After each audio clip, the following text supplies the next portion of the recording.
اليوم أنا مستدعية باش نلعب طرح دامة.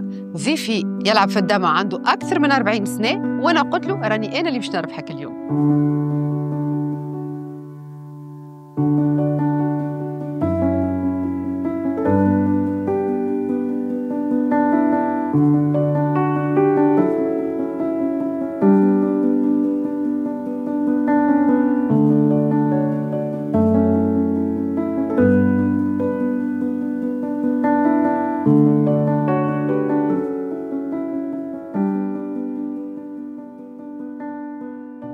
Thank you so much for the invitation. You're most welcome. Oh, I was expecting dama, checkers. We say dama in Tunisia. It sounds more Italian, true, but we say dama. But it's from, how do you call this? So it's, in English, it's backgammon. In Arabic, it's tawla. Tawla. And I've been playing it for 20-odd years in the Middle East with my friends in Syria and Lebanon and Jordan and Saudi and so on. It's very famous over there. And I could teach you, but we won't play for money because you can win millions and lose millions. Okay. I'm told. Okay. So what are the rules? We can start maybe. Just show me how to start. So you have to try and get your checkers here. Okay. Around that way. All right. You go 1, 2, 3, 4, 5. Okay. And you roll the dice. If there's 2 or more, you can't. You're blocked. You can't land on it. Okay, you can move on. Okay. But if there's only 1, you can take this one, and he gets knocked up here, and he goes back to the beginning. Has to come back on the board. Okay. Okay. So there's skill, and there's luck. Okay. So you may start. I will follow you. Okay. So I would go like this. Okay. And I would go 1, 2, 3, 4, 5. Move those 2 to there. I'm going that way. Okay, that way. You're going with these ones. You're going that way. All right. So I would try. Okay. So we have 8. So we count 8. I can count 8. Yeah. So 1, 2, 3, 4, 5, 6. Now you could 6. You could take me. There you go. And throw me here. And then 2. 1, 2. Check again. Okay. Okay. I'm going to be 2 this time. Well, no. Okay, no, we'll see. Great. We'll see. I love this kind of games, board games, you know, because tawla or checkers or what else.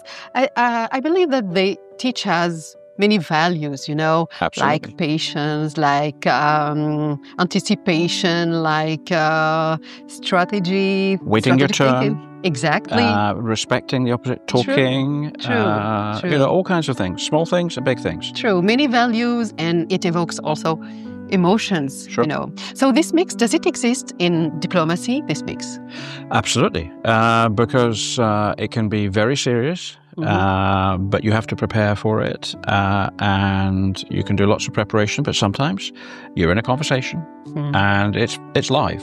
You've done the rehearsal, but you're going to have that conversation. You're going to try and persuade somebody to move in a certain direction, or tell them something they might not want to hear, and you're going to work out what the reaction is going to be, what the to and fro, and try and move things in your direction on behalf of your government. But if you keep it light. If there's a bit of social, there's a bit of cup of tea, then that's going to help put people at their ease, and you can work these things out together.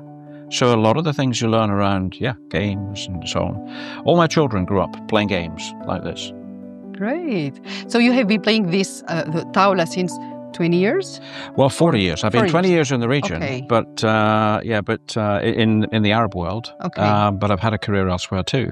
But over 40 years ago, somebody introduced me to this in a little cafe in Jordan with lots of men playing dominoes and playing backgammon, throwing this very intently.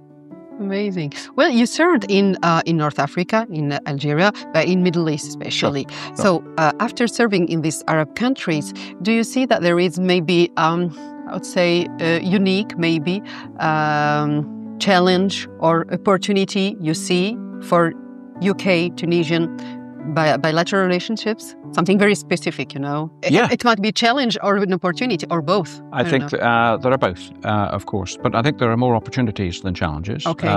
And even the shared challenges where we work together, for example, on security, we're helping to deal with things that are important to Tunisia and important to the United Kingdom. Mm-hmm. And we can work together, and we do, and we have done successfully for many years.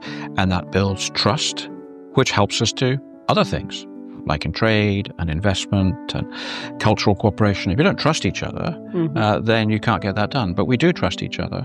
So I think there are many things that are common across this region. But one of the beautiful things about this region for me is every country is unique. And Tunisia is no different. It has its own unique blend of people and culture, and the geography, of course, is really important. It is so much really part of the wider European economy. It always has been because of where it sits in North Africa. And that's why we've had relations here for nearly 400 years. True. So you do adapt your, let's say, diplomatic style to every country? Right? Absolutely. Every country and sometimes every interlocutor.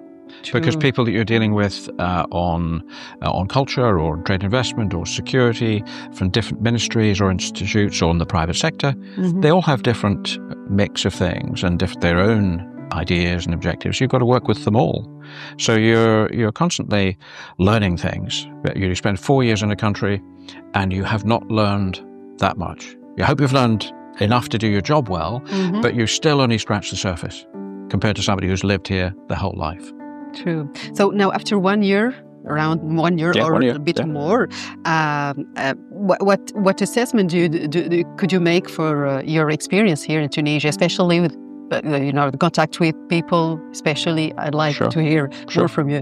Well, I'm pleased to say we're busy, and we're busy across the board, across a wide variety of different things, which are important to us, and they're important to Tunisian people and Tunisian government and the private sector. And I think we've got a lot of things going on. Some of the things people will know about, the British tourists coming back in big numbers, so more investment going into tourism, which is good for the economy here. I heard 400 So we were at 370, 380 at December, but more flights have been put on. I'm told they're full right the way through to December. So we're going to be over 400,000 this year. Amazing. Which is back at the level we were at before the Troubles 10 years ago. So that's exciting. We're seeing people interested in investing here in renewable energies and in manufacturing and in the service sector and various other things. We're encouraging Tunisian entrepreneurs to set up in London or somewhere else in the UK to get access to broader markets, and that's going well.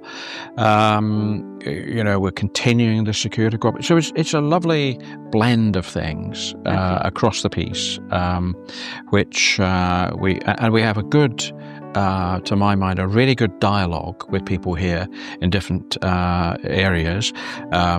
From the political leaders all the way through. And people are challenging us. We'd like to see more of you. We'd like more from the UK. We'd like more culture, activity, that sort of kind of thing. And that's a good position to be in. So we're seeing lots of openings and lots of opportunities. So we're busy across the embassy. Sure. So but let's take them one by one. For instance, for tourism, the number increased exponentially. Yeah. It's important, but there are some measures taken to boost this number. Yeah, and I think the next phase, I'm always looking forward. The next phase, I think, is going to be to add value and boost the value of tourism, because people have been used to coming here for the hospitality and the climate and the beautiful surroundings, but we can be getting people here who will spend more money if we can improve the offer in the spas and the resorts and this sort of kind of thing. not enough people see the beautiful culture and the history in Tunisia. They just come here for a short time. They don't get out and see a bit of that. This is it. So you do represent British people. So you are also ambassador of UK, but also ambassador of Tunisia to attract tourists. You always face both ways. Exactly. And, so I'm happy to also represent Tunisia, when I'm talking to British tourists and the industry in the UK, challenging them to do more. It's good that the new campaign was launched a few months ago from the Ministry of Tourism, because that's showing again to old markets and new what more Tunisia has to offer. I'd like to see people do more sporting tourism here. I played a few golf courses, fantastic quality, and that should be more part of the offer. So I think this can go much further. And direct flights and air connectivity may help this now.